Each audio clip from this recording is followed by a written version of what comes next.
রাজ্য ভয়াবহ পরিস্থিতির দিকে এগুচ্ছে। জোট সরকারের মাত্র 10 মাস শাসনে উঠে আসছে ভয়ঙ্কর চিত্র। সমস্ত গণতান্ত্রিক মানুষ এবং গণতান্ত্রিক শক্তিকে সোচ্চার হতে আহ্বান জেএমপির কেন্দ্রীয় কমিটির সভাপতি তথা সাংসদ জিতেন্দ্র চৌধুরীর। মঙ্গলবার জেএমপি আহত সাংবাদিক সম্মেলনে মানুষের স্বার্থ সংশ্লিষ্ট বেশ কিছু বিষয়ে উদ্বেগ প্রকাশ করেন তিনি। কৈলাস শহরের কাউলিকুড়ার রকিটিলায় মুন্ডা এবং ওরাং সম্প্রদায়ের 23টি পরিবারের 98 জন সদস্যকে ধর্মান্তরিতকরণের ঘটনার তীব্র প্রতিবাদ জানান তিনি।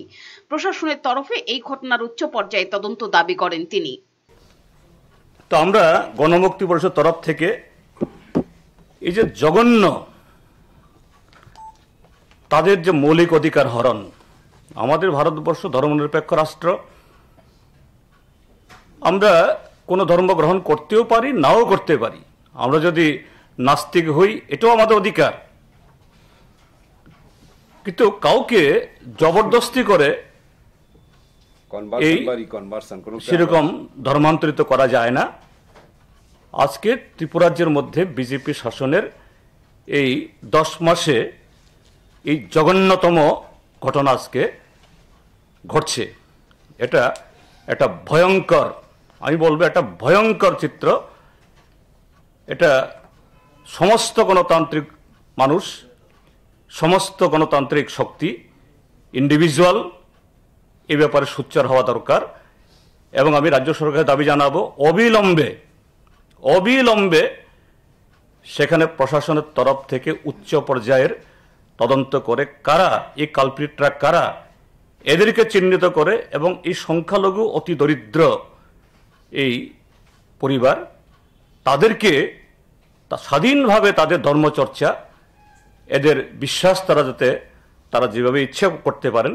সামাজিক ভাতা প্রাপকদের তালিকা থেকে বাদ দেওয়া প্রসঙ্গে জিতেন্দ্র চৌধুরী বলেন যে বিজেপিকে এই দেশের মানুষ যে ভারতীয় জুমলা পার্টি বলে কেন? 70,000 বেতন পেলে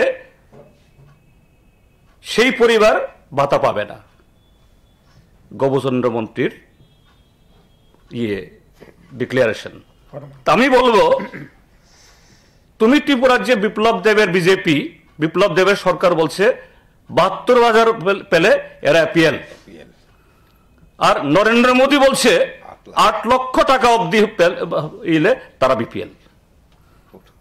আমি এই জন্যই বলছি যে জুমলা।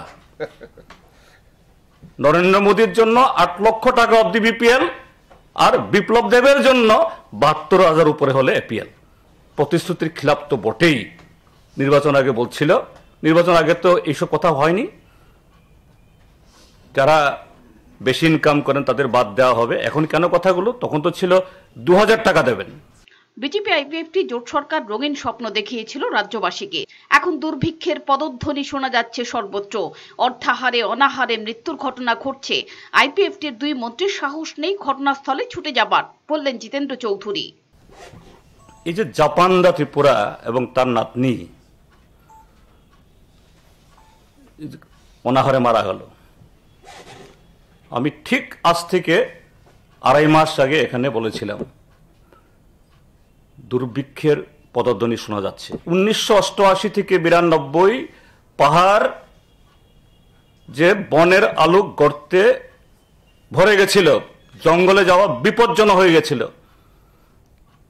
কঙ্কালসার মানুষ, দুর্বল মানুষ এই বনের আলুর গর্তে পড়ে সেখান থেকে উঠে আসতে পারেনি, সেখানে মরে রয়েছিল।